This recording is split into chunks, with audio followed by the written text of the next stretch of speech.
কতদিন পরে একটা বিয়ে বাড়ি পড়েছিল, তুমি আমাদের বিয়ে বাড়িটা অ্যাটেন্ড করে ঠিকঠাক ভাবে থাকতে দিলে না। খাবারের জন্য আমি পিছনে লাইন দিয়েছিলাম খাবো বলে, সেটাও তুমি আমাকে হতে দিলে না। তাড়াতাড়ি করে আমাকে বিয়ে বাড়ি থেকে নিয়ে চলে এলে। আমার সেদিন বুঝে বিয়ে বাড়িতে যাওয়া বেকার হয়ে গেল।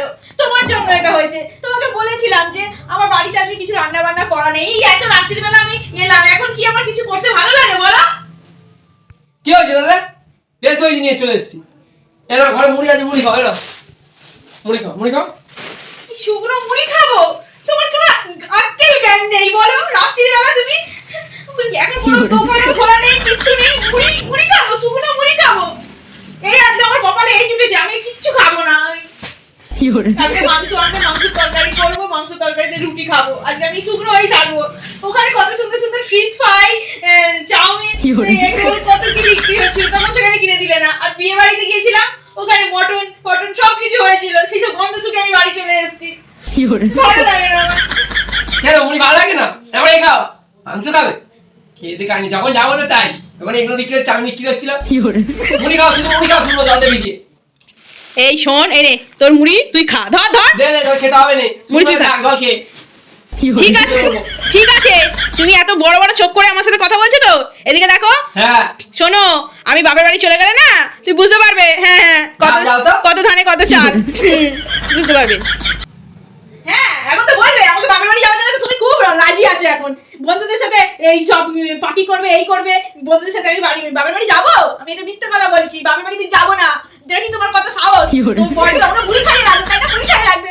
আমি বাপের ঘরে যখন ছিলাম কত ভালো ছিলাম, তোমার ঘরে শুকনো মুড়ি খেয়ে থাকতাম। আমার শুকনো মুড়ি খেয়ে, আমি শুকনো মুড়ি খাবো না বলে দিলাম।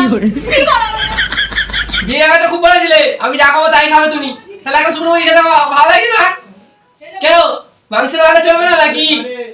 পাগলা হয়ে যাচ্ছে তুমি নাকি? এই মুড়ি খাও, জল দিয়ে খেতে পারো, খেতে হবে না। তুমি আমাকে দিয়ে রাখো। শোনো, তুমি বইয়ের সাথে এরকম ব্যবহার করছো তো? শোনো, হ্যাঁ আমি সত্যি সত্যি যখন বাবার বাড়ি চলে যাবো, তখন তোমার টাকে চুল গজাবে না। হ্যাঁ আমি বলছি, তোমার ভালো লাগছে না তো? না এই দেখো শোনো, হ্যাঁ আমি যখন বলে দিলাম তোমার টাকে চুল গজাবে না, সত্যি চুল গজাবে না। বিয়ের আগে তো আমাকে খুব বলেছিলে তোমাকে আমি রাজরানী করে রাখবো, রাজরানী। এই রাজরানী ছিলি, রানীর জন্য একটা চেয়ারও কিনে নি, যে একটু আরাম করে উঠে ট্যাঙের উপর ট্যাং দিয়ে বসে থাকবো। বিয়ে বাড়িতে আমার খাওয়া হলো না। এরকম কারো বিয়ে বাড়ি পড়ে না, আর আমাদের কার্ড দিয়ে নিমন্ত্রণ করে গেছে, তুই সেই বিয়ে বাড়ি থেকে আমাকে টেনে টেনে নিয়ে চলে এলে। 500 লোক, ওরা 500 লোক নিমন্ত্রণ করেছে, তাহলে তোমার কি? হ্যাঁ আমি খাবারের পেছনে লাইন দিয়ে আছি বলে তোমার সেইটাই রাগ ধরে গেছে, এতই তোমার সেন্টিমেন্ট লেগে গেল। কি একেবারে পুরুষ মানুষ হয়েছে, বউ একটু ভালো মন্দ খাবে বলে বিয়ে বাড়ি গেছিল, তাও করে দিলেনি। অত তেল মাখাতে আমি পারবো নি। যদি মুড়ি খেতে হয় বারবার বলছি খাও, মাংস খাওয়ার হলে কালকে আমি এনে দেবো মাংস, খেলে খাবে। অত মেজাজ দেখাচ্ছে কেন? তোমার মেজাজ আমি ধার ধারি নাকি? তুমি বারবার কথা রিপিট করছো না, আমি পাগলা নাকি? তুমি পাগলা হতে যাবে কেন? আমি পাগলি না না, আমি পাগলা, আমি পাগলা। না না, আমি পাগলি, আমি পাগলি। আরে আমি পাগলা। তুমি কেন পাগলা হতে যাও? আমার চুললে দেখতে পাচ্ছ নেই তো? একটু আগে বলে চুললে চুল নাই তো কি হয়েছে? তুমি তো আমার বর। বর তো খেয়ে নাও, মুড়িটা খেয়ে নাও, এটা দিয়ে মাংস দিয়ে খাচ্ছ।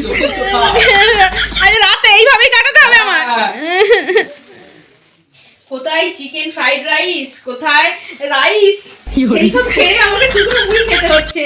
একেই বলে ভাগ্যে যা জুটবে তাই তো রইবে না, তাই তো আমার পেটে ঢুকবে। হ্যাঁ বাবাকে বলেছিলাম একটা মোটর বাইক দিয়েছিল বেশ মা, ওটাই ডায়লগ করো, ওই লাইনে। ভাগ্যিস আমার বাবা দেয়নি, যদি গাড়ি দিত তাহলে মনে হয় চাকা নিয়ে আমার বুকের উপর দিয়ে চলে যেতে। আমি তোমাকে এখন বুঝতে পারছি সব, তোমার শয়তানি চেহারাটা বেরিয়ে গেছে এখন, বুঝতে পারছি আমি। একটা বাইক কেনার ক্ষমতা নেই, বাবা বাইক দেবে।